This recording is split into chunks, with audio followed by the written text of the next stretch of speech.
Welcome to day 10 of reading through the Bible. Today we'll be reading Job chapters 26 through 28. How you have helped the powerless. How you have saved the arm that is feeble. What advice you have offered me to one without wisdom. And what great insight you have displayed. Who has helped you utter these words, and whose spirit spoke from your mouth? The dead are in deep anguish, those beneath the water and all that live in them. Death is naked before God, and destruction lies uncovered. He spreads out the northern skies over empty space. He suspends the earth over nothing. He wraps up the waters in his clouds, yet the clouds do not burst under their weight. He covers the face of the full moon, spreading his clouds over it. He marks out the horizon on the face of the waters, for a boundary between light and darkness.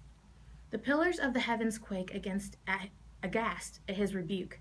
By his power he churned up the sea. By his wisdom he cut Rahab to pieces. By his breath the skies became fair. His hand pierced the gliding serpent. And these are but the outer fringe of his works. How faint the whisper we hear of him. Who then can understand the thunder of his power? And Job continued his discourse.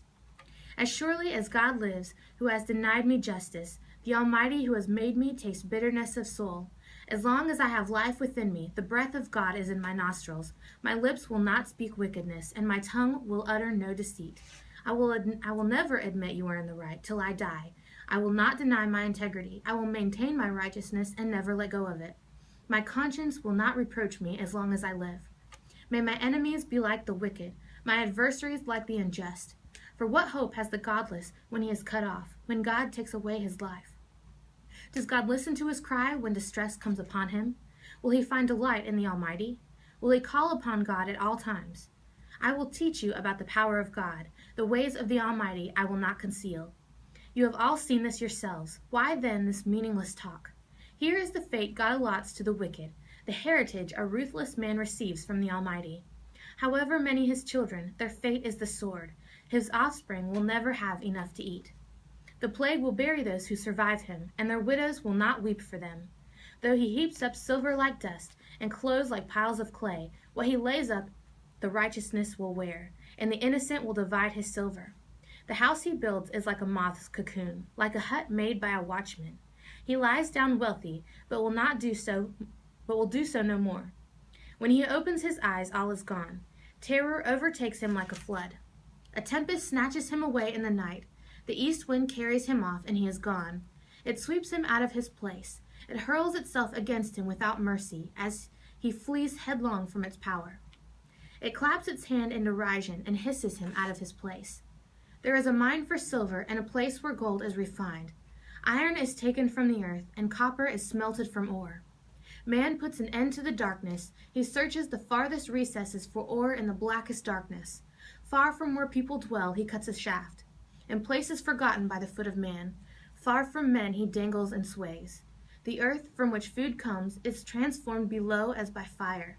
Sapphires come from its rocks, and its dust contains nugget of gold. No bird of prey knows that hidden path. No falcon's eye has seen it. Proud beasts do not set foot on it, and no lion prowls there. Man's hand assaults the flinty rock and lays bare the roots of the mountains. He tunnels through the rock. His eyes see all its treasures. He searches the sources of the rivers and brings hidden things to light. But where can wisdom be found? Where does understanding dwell? Man does not comprehend its worth. It cannot be found in the land of the living. The deep said, "It is not in me." The sea says, "It is not with me." It cannot be bought from the finest gold, nor can its price be weighed in silver. It cannot be bought with the gold of Ophir, with precious onyx or sapphires.